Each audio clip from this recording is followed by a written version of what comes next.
اللہ تعالیٰ نے ارشاد فرمایا ہے کہ وَإِذَا خَاطَبَهُمُ الْجَاهِلُونَ، جب حقیقی صورت حال سے ناواقف لوگ کچھ کہتے ہیں تو ان کو سلام متارکت ہے۔ یہ جملہ سمجھ لیا جائے تو ان کی تعلیم کو اتنا بھی کافی ہے۔ اس لیے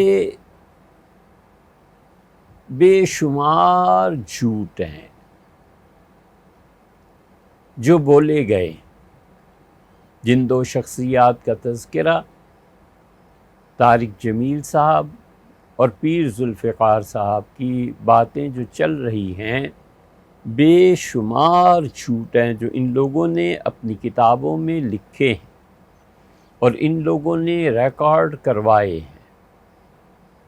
مثلاً ایک آخری جھوٹ آپ سے عرض کریں جو نہایت سنگین اور خطرناک ہے کہ حضرت رسالت مآب صلی اللہ علیہ وسلم سے عرض کیا گیا، اور کس نے عرض کیا؟ سیدنا علی رضی اللہ عنہ نے، کہ اللہ کے رسول اذا انت قبضت فمن یغسلک، اللہ کے رسول جب آپ کا انتقال ہو جائے تو آپ کو نہلائے گا کون؟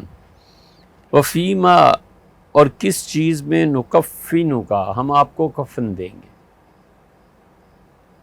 یہ عبارت یہ وہاں بھی مل جائے گی طبرانی میں، اور یہ عبارت آپ کو وہب کے تذکرے میں حلیۃ الاولیاء میں بھی مل جائے گی، اور یہ ان کے ہاں بھی مل جائے گی۔ طارق جمیل صاحب نے اردو میں بہت زیادہ جوش و خروش اور بہت زیادہ انہوں نے جذباتی صورت میں بیان کی ہے، اور یہ آپ کو وہاں بھی مل جائے گا۔ مکہ مکرمہ کے جو خطیب حرم شریف میں درس دینے والے تھے اور انہوں نے اپنی سیرت ریکارڈ کرائی تھی، معلوم نہیں حیات ہیں یا وفات پا گئے، اللہ ان سے درگزر فرمائے۔ یہ ان کے بھی سیرت کے بیانات میں مل جائے گی۔ یہ ایک طویل جھوٹی روایت ہے جو کہ نقل کی گئی ہے،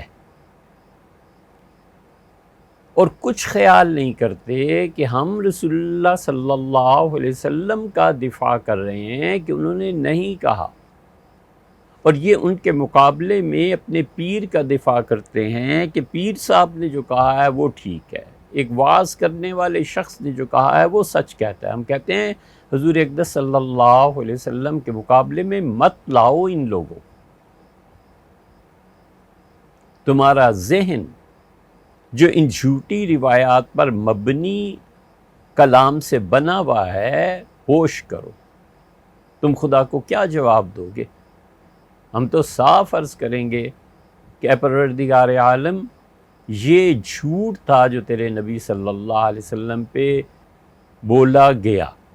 طبرانی نے لکھا اور فلاں نے لکھا اور فلاں نے، محققین نے صاف کہہ دیا کہ یہ جھوٹ ہے۔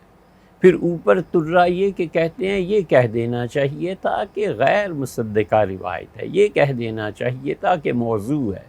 یہ غیر مصدقہ اور موضوع کہنا اس لیے کہ تمہارے مشائخ کے ان جھوٹی روایات پر پردہ پڑا رہے اور عوام کو سمجھ ہی نہ آئے، عوام کو پتہ ہی نہ چلے کہ غیر مصدقہ اور موضوع کے الفاظ کیا ہوتے ہیں۔ یہ تمہاری تلبیس ہم نہیں جانتے۔ تم یہی جھوٹی اور جذباتی باتیں کر کے پہلے بھی امت کو گمراہ کرتے رہے ہو اور اب بھی امت کو گمراہ کر رہے ہو۔ اس لیے جب جھوٹ اور جھوٹ اور جھوٹ کہتے ہیں تو کہتے ہیں کیا جھوٹ کی تکرار؟ جھوٹ کی تکرار یہ طنز اچھا ہے، اور حضور اقدس صلی اللہ علیہ وسلم کا دفاع تم نے کتنا کرنا ہے؟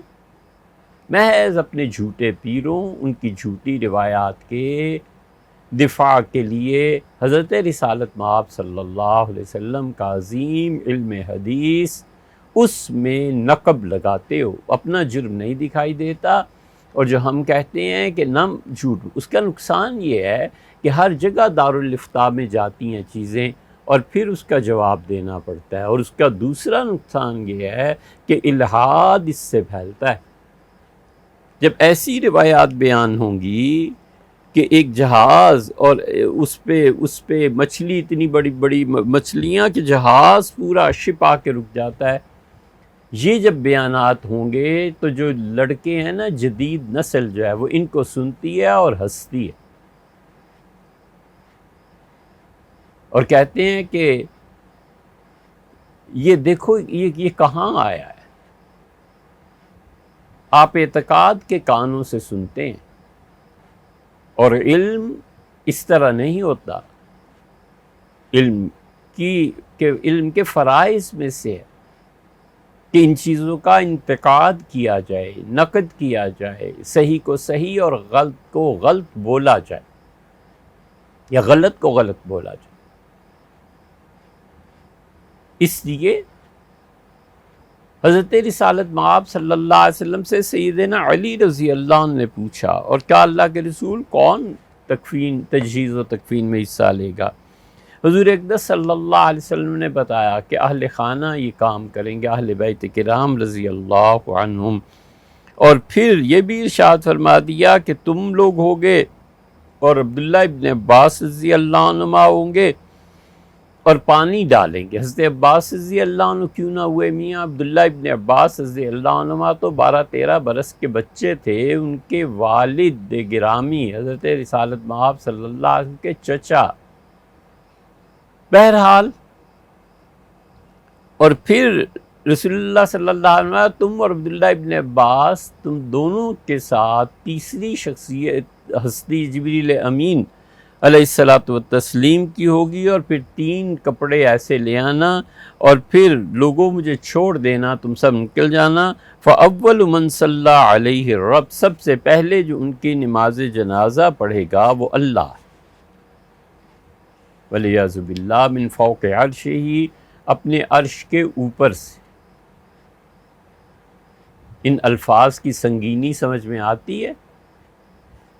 ابن تیمیہ رحمۃ اللہ علیہ سے لے کر اب تک اشاعرہ اور ماتریدیہ جن چیزوں کی علم کلام میں بحث کرتے ہیں، وہ اللہ تعالیٰ کے فوق اور تحت ہونے پہ اور حق تعالیٰ شانہ کی جہات پہ، اس پہ بحث نہیں کرتے. یہ کتنے سنگین الفاظ ہیں، من فوق عرشی.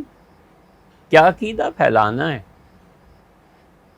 وہ جو اہل حدیث کے ان افراد کا ہے جو علم کلام میں موجودہ دور میں گمراہی کے راستے پر چل پڑے، یا وہ عقیدہ جو ماتریدیہ کا، اشاعرہ کا اور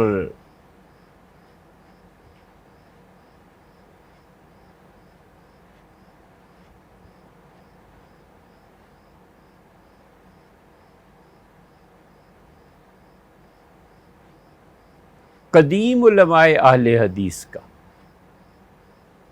ماتریدیہ تو اکثر، اشاعرہ کچھ کچھ. التفویض مع التنزیہ، جو الحمدللہ ہمارا عقیدہ ہے، میرا عقیدہ ہے، اور اللہ تعالیٰ اسی پہ موت دے.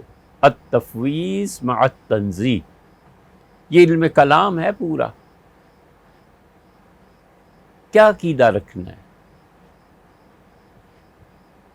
فوق عرش کیا ثابت کرتا ہے؟